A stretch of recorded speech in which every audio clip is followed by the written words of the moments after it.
Alors, il faut aller dans le détail de l'annexe 1 et en particulier dans la page 40 qui présente le bilan de l'opération depuis son lancement pour bien comprendre en fait le soulagement que traduit la formulation qui est utilisée dans le rapport. L'année 2021 marque un tournant décisif dans la réalisation du dispositif.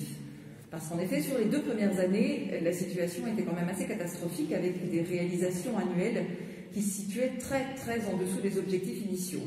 C'est effectivement plus le cas en 2020 sur 2 des 5 objectifs, propriétaires occupants et bailleurs ANA, pour lesquels l'objectif est presque atteint.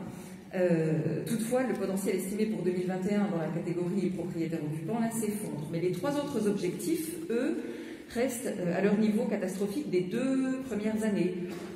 Je vois 2 réalisations pour 36 prévues pour l'accompagnement copropriété, 1 réalisation sur 6 pour la réfection des parties communes, pour la réfection des façades, 0 pour 39. Je souligne d'ailleurs que pour les parties communes dégradées, l'objectif de la convention est de 5 et non de 2 comme il apparaît sur l'annexe. Alors, comme dirait l'autre, je ne dirais pas que c'est un échec, je dirais que ça n'a pas marché. Parler d'un échec total est peut-être un petit peu prématuré, mais il faut quand même souligner que les objectifs de départ étaient en plus quand même très modestes.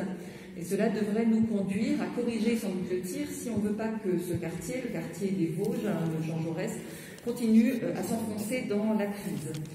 Or, c'est assez surprenant de voir qu'au lieu de corriger la politique menée, on corrige les objectifs, puisqu'on a réduit, on l'a vu tout à l'heure, drastiquement les financements prévus au titre des APCP sur l'ensemble du PLH 2016-2021.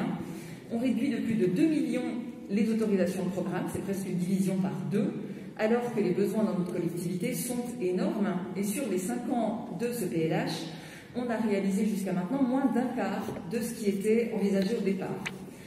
J'ajouterai que le quartier Jean Jaurès, qu'on avait tous et toutes identifié comme étant un quartier prioritaire l'année dernière, mériterait une action quand même nettement plus ambitieuse, qui ne porte pas que sur le logement. Dans l'étude préalable, 5 îlots avaient été identifiés comme des secteurs à privilégier pour des politiques urbaines complémentaires à celles du logement.